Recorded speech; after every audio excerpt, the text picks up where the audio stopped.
everyone, Amer here again with another Mission Impossible episode review.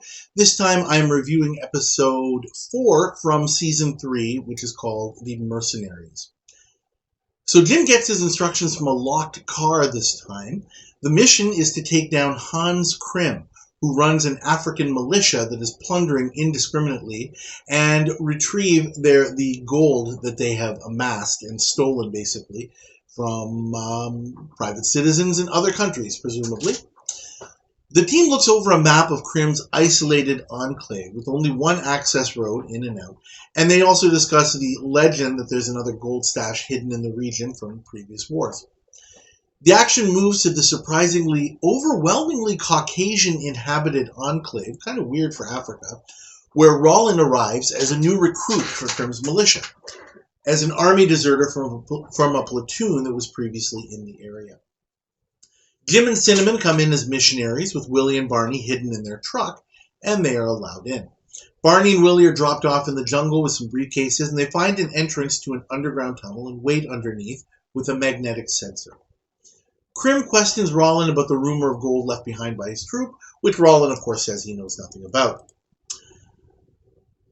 So Jim shows a soldier, played by Vic Tayback, who I might recognize as Mel from the show Alice, he's been on the show before, that his boxes contains guns as well as Bibles, and he wants to talk to Krim about making a deal. Krim, of course, wants the guns, but Jim, of course, wants to see that he can pay for them. So Krim takes him down to his vault and shows him the piles of gold he has stashed there. Jim agrees to take 15% payment in advance and the rest on delivery, leaving a ball bearing in the vault, which sets off Barney's sensor. And Willie starts drilling. During negotiations, a yet again very provocatively dressed Cinnamon stops by. Krim offers to let the couple stay the night if they wish. During the night, Patrolman Rollin takes a stroll with one of Krim's men named Carl on his trail. Rollin knocks him out handily and hops into a jeep heading out into the jungle. Once there, though, the guy finds him and brings him back to camp at knife point. And once there, he is brought to Krim, who finds a small piece of gold in his pocket and demands to know where the rest of it is. Krim orders Rollin strung up by his hands until he talks. Willie and Barney reach the ball bearing and the vault and start filling the hole with pipes, and then push through an awesome-looking, powerful heater, which slowly but surely starts melting the gold and sending it down the pipe, where Willie sets it into molds to turn it back into bars, as Rollin continues to suffer to buy them time. That night, Krim and Cinnamon get a bit close over drinks, causing Jim to cut the night short. Cinnamon, however, chooses to return after a while and starts smooching. Jim breaks it up again, punching Krim and threatening to shoot him, but Cinnamon calls him off, taking the opportunity to replace a cartridge in Krim's pistol with some blanks. Finally, the gold is extricated and Barney retracts the heater, with the awesome last step being to spray concrete into the vault to cover up the bits of liquid gold residue. Truly awesome. The two head out to the jeep that Rollin left behind and load up the gold with a powerful winch, leaving it hidden under a grated fire pit at an abandoned building.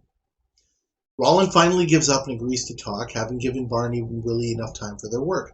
He offers to take Krim and Carl to where it's hidden, and they arrive about 3 seconds after Barney and Willie leave. The gold is found, and Rollin calls Krim on his promise to share it, but Krim, of course, pulls his gun out. Rollin makes a run for it and is shot, but that's by Krim's blanks. Krim tells Carl that he has a plan to keep the gold for the two of them without telling the others. Once the coast is clear, Rollin makes his way out of the pond. Krim shows Jim the gold and asks him to take it to a bank in Tangiers and keep $50,000 for himself. Jim agrees. Krim says he'll make sure the gold gets past the sentry at the exit. Once Carl has finished loading the gold in Jim's truck, Krim shoots Carl and says he's going to keep Cinnamon with him until Jim gets back with a receipt. Barney taps into the communication relay to the exit sentries, listening in on Krim's call, telling them to let Jim's truck through without a search. After the call, Barney cuts the wires and he and Willie head out, meeting Jim on the truck. Rollin sees Cinnamon outside with Krim and makes a call to Major Gruner, second in command, impersonating Krim and asking him to give the vault guards their discharge papers because they want out, and he doesn't want to be disturbed anymore today. He listens to a voice recording of the sentry guard and calls Gruner back, using that voice to tell him that the truck was searched because it looked heavy and gold was found hidden inside.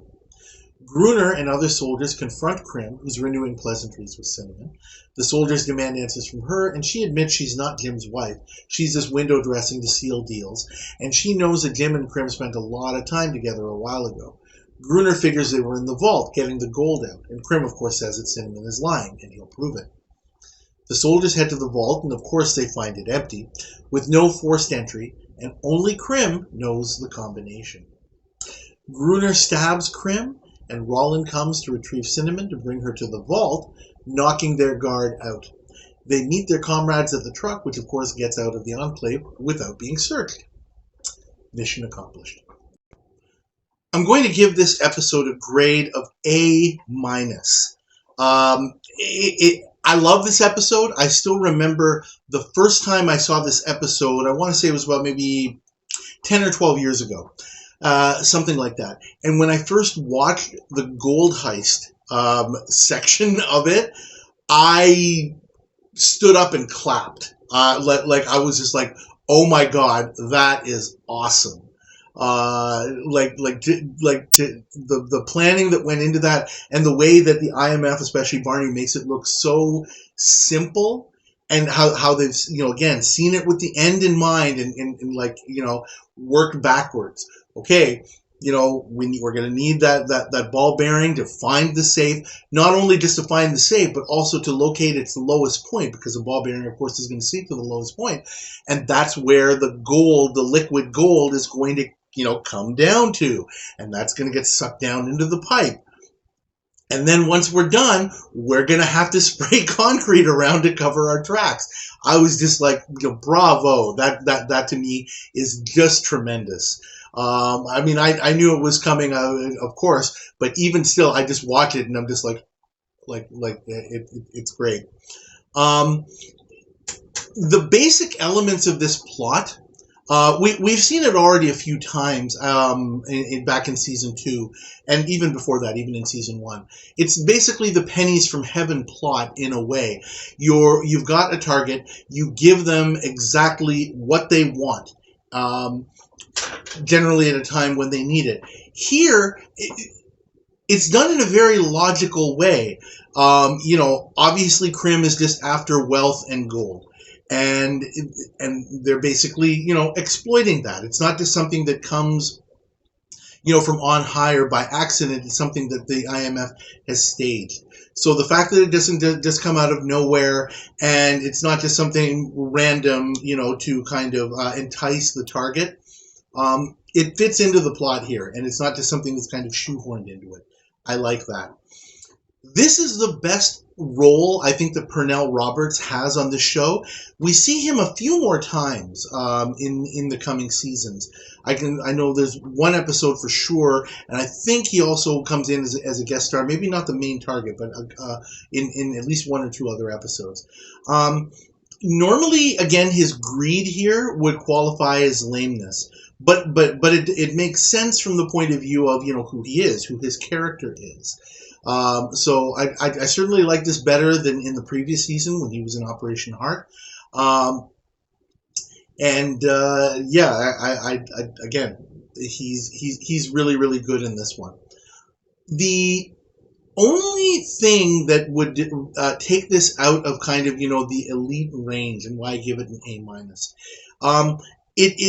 the small flaw in this episode is that after the gold heist is complete, we can kind of predict what's going to happen, right? It's just a matter of, okay, well, how are they going to pull it off? And you're interested in figuring that out, but it's like, okay, once they have the gold, the rest, we know what's going to happen here at the most basic level. And then it's just really a matter of, okay, how are they going to get out of the situation that they're in? So from that standpoint, that's why I'm going to kind of give it, the A- rather than an A or an A+. And I guess that's basically what I have to say about that. Thank you all for watching. Please like this video. Please subscribe to my channel. And please leave your comments about this and all of the other episodes that I have reviewed. Thanks again, and I'll see you next time.